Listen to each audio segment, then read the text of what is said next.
Good morning class 10 students.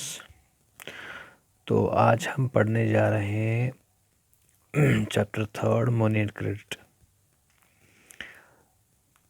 अभी तक जो हमने जो चैप्टर्स कंप्लीट किए हैं, पहला चैप्टर था डेवलपमेंट, दूसरा चैप्टर हमने कंप्लीट किया सेक्टर्स ऑफ इंडियन इकोनॉमी। तो आज का जो चैप्टर है, चैप्टर 3 आपकी बुक में जो है मनी एंड क्रेडिट, बहुत ही इंटरेस्टिंग चैप्टर है। तो चूँकि मनी हम डे टू डे लाइफ में हम यूज़ करते हैं और क्रेडिट भी आप मतलब डे टू डे लाइफ में आप सुनते आ रहे होंगे कि क्रेडिट भी जो मतलब कॉमन टर्मिनोलॉजी है जो यूज़ होती है। तो आज इसी के बारे में, ये चैप्टर इसी के बारे में है कि मनी और क्रेडिट क्या है। तो पहले हम स्टार्ट करेंगे, मनी क्या है। देखो, money it's a medium of exchange, या ऐसा भी कह सकते हैं कि मनी एक ऐसा इंस्ट्रूमेंट है which is generally accepted as a medium of exchange.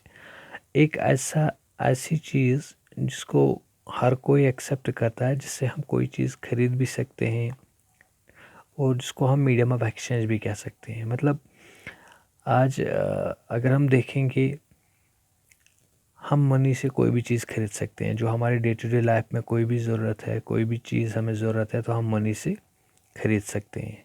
तो मनी को हम कह सकते हैं it is an instrument which is generally accepted. It is in the form of currency notes, coins, या किसी भी फॉर्म में हो सकता है। वो हम आगे डिस्कस करेंगे। There are various forms of money, जैसे जब मनी इन्वेंट हुई है, जब मनी का मतलब जो एवोल्यूशन ऑफ मनी जिसको हम कहते हैं, वो हम आगे पढ़ेंगे। लेकिन आज के आज का जो इंट्रोडक्टरी टॉपिक है, हम पहले स्टार्ट करेंगे money as a medium of exchange. अब यहाँ पे money as a medium of exchange मतलब ये मनी ही एक ज़रिया है जिससे हम एक्सचेंज कर सकते हैं, जिससे हम कोई भी चीज़ खरीद सकते हैं। मीडियम ऑफ एक्सचेंज मतलब हो गया जिससे हम कोई चीज़ खरीद सकते हैं। जैसे अगर आपको बिस्किट पैकेट ख़रीदना है तो आपको यहाँ से पैसे देने हैं। मान लो 10 रुपये का बिस्किट पैकेट, तो आपको यहाँ से 10 रुपये देने हैं, तब जाके वो वहाँ से बिस्किट पैकेट देगा। तो ये जो वहाँ से बिस्किट पैकेट आपको मिलता है, मैं यहाँ पे दिखाऊंगा एक्सचेंज। एक्सचेंज का मतलब हो गया, जैसे आपने यहाँ से मनी दे दी, वहाँ से आपको बिस्किट पैकेट मिल गया दुकानदार से, ठीक है। तो ये जो मतलब आप ट्रांसफ़र कर रहे हो मनी फॉर बिस्किट पैकेट, तो इसको हम एक्सचेंज कहते हैं। तो इसीलिए money acts as medium of exchange. अब मनी मीडियम ऑफ एक्सचेंज क्यों है? क्योंकि ये जनरली एक्सेप्टेड है। आजकल हर कोई भी चीज़ खरीदना चाहता है तो with the help of money. अब यहाँ पे why we choose money as a medium. अब यहाँ पे क्वेश्चन आता है कि हम मनी को ही चूज़ क्यों करते हैं एज ए मीडियम। हम कोई दूसरी चीज़ क्यों नहीं इस्तेमाल करते हैं जिससे हम कोई चीज़ खरीद सकते हैं, ठीक है। तो इसका आंसर आगे मिलेगा। उसके बाद importance of money in everyday life, इसकी इम्पोर्टेंस कितनी बढ़ गई है।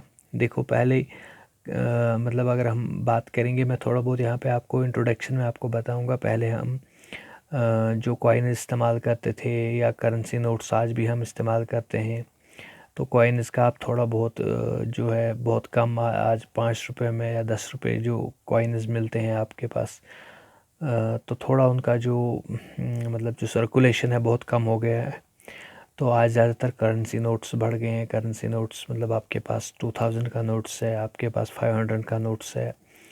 तो उसके बाद जो करेंसी नोट्स मतलब करेंसी नोट्स का भी धीरे धीरे मतलब जो सर्कुलेशन है बहुत कम हो रहा है। आज सारा नेट बैंकिंग हो रहा है, आज ऑनलाइन पेमेंट हो रही है, ठीक है। तो ये हम पढ़ेंगे एवरीडे लाइफ में इम्पोर्टेंस ऑफ मनी क्यों मतलब कितनी है। अब वाई ओनली मनी, ये भी एक क्वेश्चन है। What was the situation before the invention of money. जब आपके पास पैसे नहीं थे, जब आपके पास करेंसी नोट्स नहीं थे, जब आपके पास कॉइन्स नहीं थे, तो क्या सिचुएशन रही होगी। मतलब कैसे हम एक्सचेंज करते रहे होंगे उस दौर में, ठीक है। तो वो हम आगे पढ़ेंगे, एवोल्यूशन ऑफ मनी उसमें सारा आएगा, ठीक है। तो यहाँ पे money as a medium of exchange का मतलब हो गया simply when you want to purchase anything, तो आप उस वक्त उसको पे करते हो in the form of money. अब यहाँ पे जो क्वेश्चन पहला है, वाई ओनली मनी या why we choose money as a medium of exchange. देखो, आपको कोई भी चीज़ खरीदनी है मार्केट से तो आपको पैसे साथ में होने चाहिए। आप जब पैसे पे करेंगे तब जाके दुकानदार, शॉपकीपर आपको कोई चीज़ दे सकता है, ठीक है।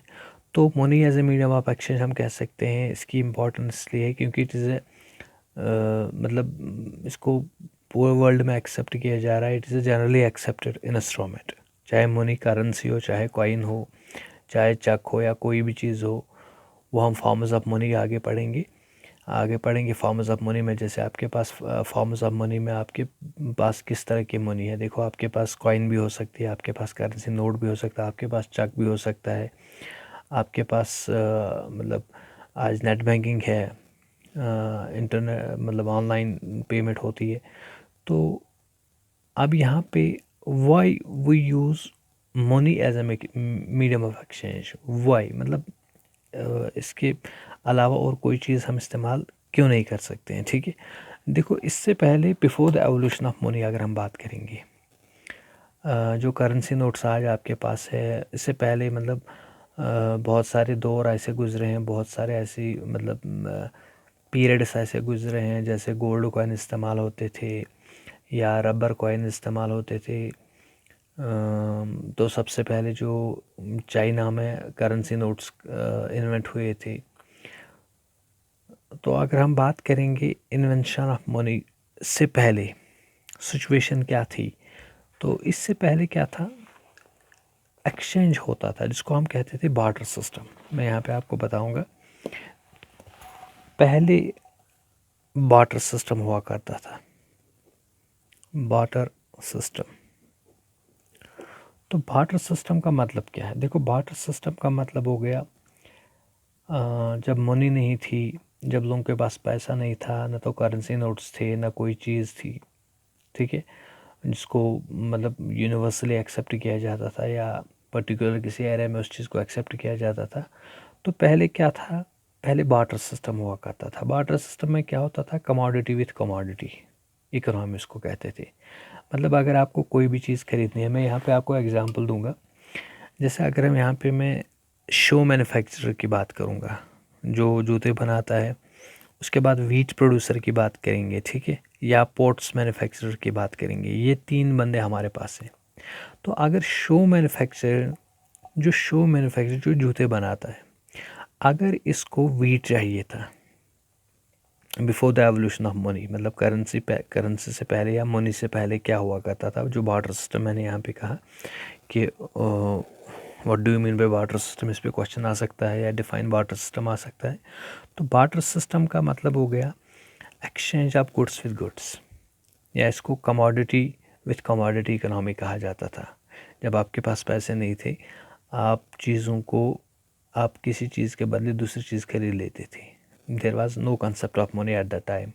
तो यहाँ पे क्या होता था, शो मैन्युफैक्चरर को अगर वीट की ज़रूरत पड़ती थी, ठीक है, तो ये क्या करता था, ये अपने पीयर्स ऑफ शो इसके पास ले जाता था और ये वीट प्रोड्यूसर जो होता है इसको वीट देता था और वो यहाँ से शूज़ ले जाता था। दैट मीन्स ये शूज़ देता था और ये इसको वीट देता था। इसी तरह अगर शू मैन्युफैक्चरिंग को पॉट्स चाहिए थे तो ये अपने शूज़ लेके इसके पास जाता था और यहाँ से पॉट्स ख़रीदता था। अब पॉट्स मैन्युफैक्चरर को शूज़ ज़रूरत पड़ते थे और इसके मतलब एक्सचेंज होता था गुड्स विद गुड्स। तो मैं बार्टर सिस्टम को यहाँ पे लिखूँगा exchange of goods with goods, exchange of goods with goods. जैसे मैं यहाँ पे आपको एक एग्जांपल दूंगा कि मेरे पास पैसे नहीं है लेकिन मुझे आपकी घड़ी चाहिए, ठीक है। तो मैं आपको क्या कहता हूँ, मुझे पैसे नहीं है, आप मुझे घड़ी दे दो, मैं आपको अपना मोबाइल फ़ोन देता हूँ, एक्सचेंज करेंगे, ठीक है। तो इस चीज़ का नाम पहले हुआ करता था बार्टर सिस्टम। लेकिन बार्टर सिस्टम के साथ कुछ लिमिटेशंस थी। मतलब बार्टर सिस्टम में कुछ प्रॉब्लम्स थी, तब जाके बार्टर सिस्टम को रिप्लेस किया गया।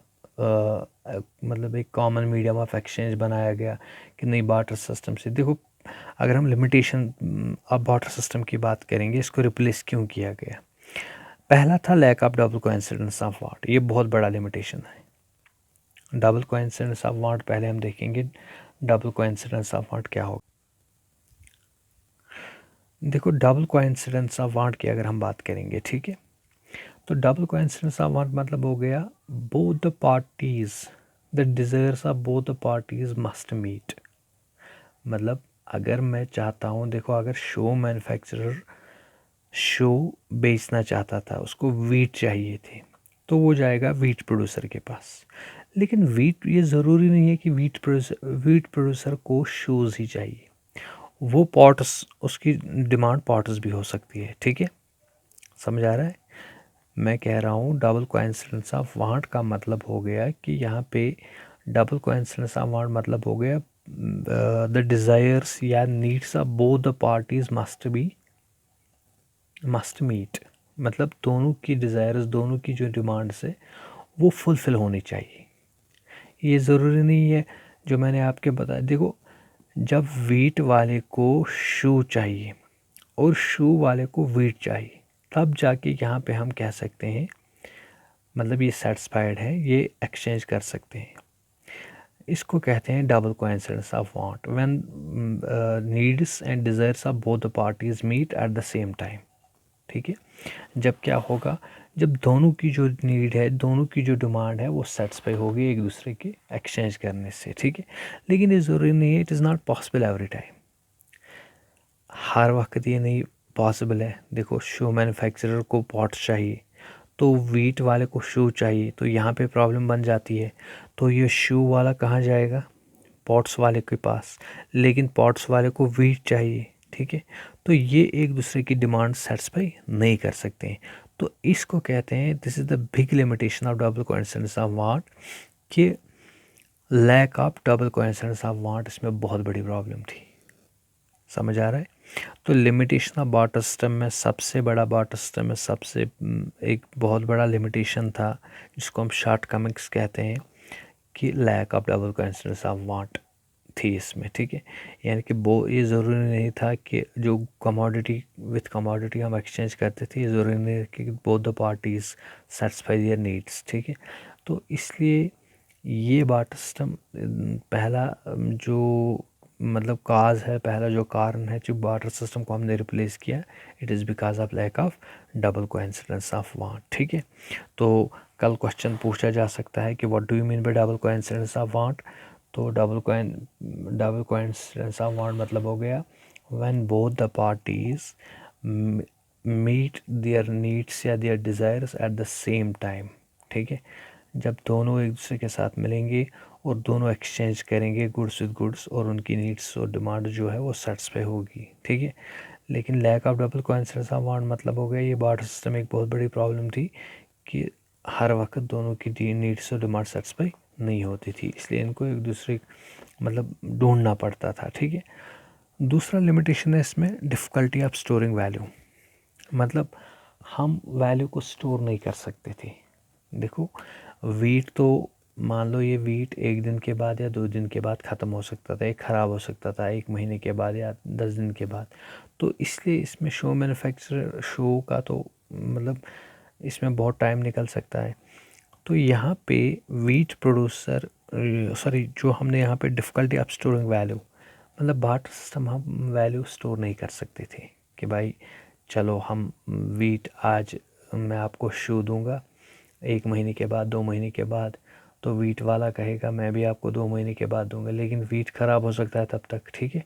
तो ये बहुत बड़ी प्रॉब्लम है कि इसमें हम स्टोरिंग ऑफ वैल्यू नहीं कर सकते हैं। मनी में क्या है, मनी में हम सेव कर सकते हैं, आज बैंक में डिपॉजिट कर सकते हैं, या मैं बताऊंगा कि नेक्स्ट टाइम वैल्यू सेम रहती है। लेकिन इसमें तीसरा है, इसमें future payments are difficult, deferred payments, यानी कि हम ये नहीं कह सकते क्योंकि नीड, जब हम डबल कोइंसिडेंस ऑफ वाट की बात करेंगे बार्टर सिस्टम में, ये बहुत बड़ी प्रॉब्लम थी। और यहाँ पे हम डेफर्ड नहीं कर सकते पेमेंट्स के फीचर, नहीं भाई आप मुझे वीट नेक्स्ट टाइम दे दो, आज आप शू ले लो, नहीं। यहाँ पे क्या होता था, ट्रांजैक्शन टेक प्लेस होती थी एट द सेम टाइम। और last, some goods are indivisible. यहाँ पे बहुत बड़ी प्रॉब्लम लिखी है, कुछ चीज़ें ऐसी थी जिसको हम डिवाइड नहीं कर सकते थे, ठीक है। जैसे अगर शू मैन्युफैक्चरिंग जो मैन्युफैक्चरर होता था ये नहीं कर सकता था कि जो पेयर ऑफ शू होता था इसमें एक ही पीस देगा वीट प्रोड्यूसर को कि भाई नहीं आपका बैग इतना ही, मतलब इसका वैल्यू मेरे एक जूते का वैल्यू है, तो ऐसा नहीं हो सकता है, ठीक है। तो यहाँ पे बहुत बड़ी problem, some goods are indivisible, कुछ चीज़ें ऐसी थी। या जैसे अगर हम मुर्गे की बात करेंगे, चिकन की बात करेंगे, ठीक है, तो वो डिवाइड नहीं हो सकता था। तो कुछ चीज़ें ऐसी थी जिसको हम वैल्यू के हिसाब से डिवाइड नहीं कर सकते थे। भाई मुझे एक बैग चाहिए वीट का, मुझे उतना है, मुझे वो देना है, उसको देना है, ठीक है। तो ये बहुत बड़ी प्रॉब्लम। तो these are some limitations of double coincidence of bond. Hope आप आज का इंट्रोडक्टरी टॉपिक आपको समझ आया होगा। तो अगर आपको कहीं पे भी कन्फ्यूजन है तो आप मुझे मैसेज कर सकते हैं। Thank you.